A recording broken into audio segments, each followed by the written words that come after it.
I think how most people view wealth is incorrect. I think most people view wealth very poorly, and I don't think it's the best way to view wealth.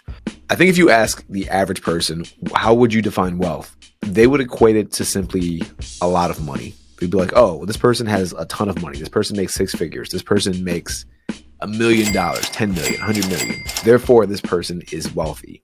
I do think that the money you have is a component of wealth, but I don't think the money is wealth in itself.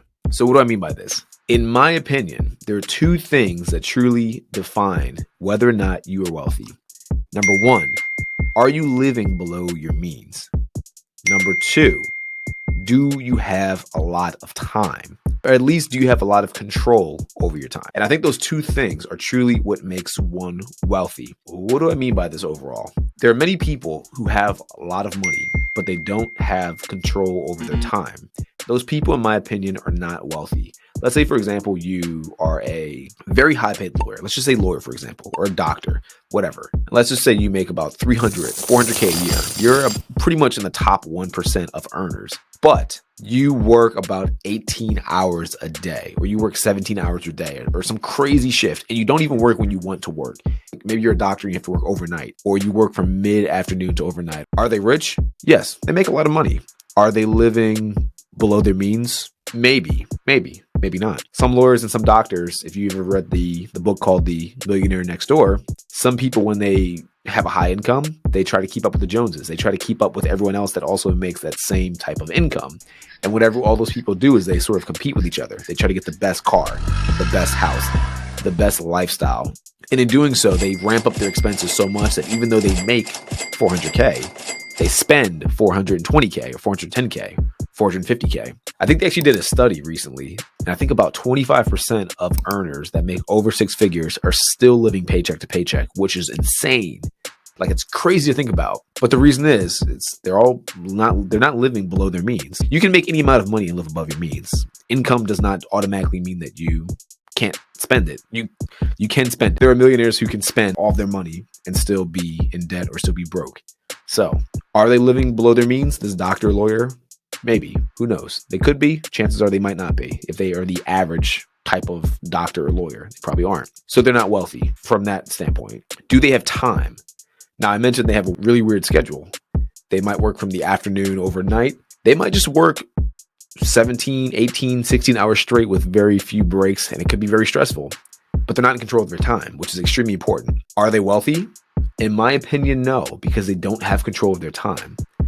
And I think that's really what you need to consider when it comes to the idea of wealth. And when it comes to the idea of building the pillar of wealth as a whole, I don't think like I mentioned earlier, the money part to me is a component, but it's not the definitive end all be all when it comes to wealth. And I say this just because if you make, say, for example, 300K, but you work 6 days a week and you hate your life and you're stressed out, you are not wealthy. It doesn't matter if you think you're wealthy. You're not wealthy, in my opinion. But let's just say, for example, you make like 30 or 40K, and you might live in some town or some place where 30 or 40K goes a long way. Maybe your bills are all paid. You're not stressed out. Maybe you don't even have to work like that much. Maybe you make 30 or 40K, but you work like 4 times a week. All your expenses are paid.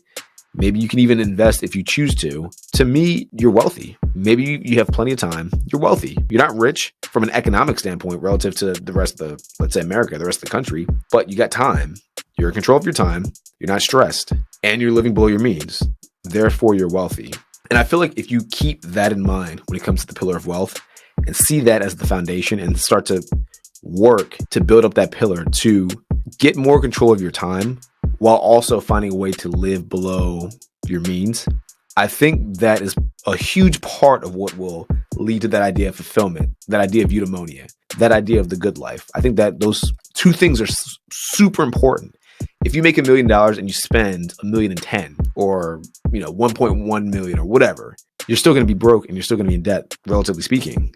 Realistically speaking, you're still broke and you're still in debt. You can't afford to pay your bills. So you're really not going to be happy living that type of lifestyle. If you make a lot and maybe you're paying your bills and maybe you live below your means, but you work all day, every day to make ends meet, to kind of keep that money coming in, you're probably still not going to be that happy unless you enjoy the job. But that's a whole different story. Most people probably wouldn't enjoy the job if they're working that much, that consistently. So definitely keep those two things in mind. I really want to emphasize those two sort of bullets that come under the idea of what I believe true wealth is. One thing I will say that I think most people should do when they're trying to build up the pillar of wealth is you need to find a way to detach your time from your income. And that's easier said than done, of course. Some people do it with business. Some people do it with like these side hustles. Some people find like hobbies that eventually become jobs in themselves, and they're able to kind of do it in a gig sense where they can maybe work a few hours, serve some clients or fulfill some orders or do whatever, but they can make a good return. They can make some good money from it. That's a way that they've detached their time from their income. Again, easier said than done. It's not one of those things where I can say this to you and you can immediately tomorrow go out and just detach your time from your income. It's something that you're going to need to work on, but I think it's something to just truly kind of keep in mind. And it's one of those things that is never really talked about. It kind of took me a long time to understand that idea, that logic, that in the long run, in order to truly sort of be wealthy to a degree, you need to detach your time from your income. Now, one way people do this is with investments. Some people, like I mentioned earlier, use real estate. They'll buy a property and they'll rent it out and they get the passive income. And the passive income is what gives them more time, because if they make, say, $500 a month, they might not have to work physically for that $500 a month. The property will continue to pay them that $500 a month as long as they own the property. So that's one way to kind of do it. There's lots of ways to do it. Always try to keep the idea in mind that you need to de-link your income from your time so you can create more time for yourself.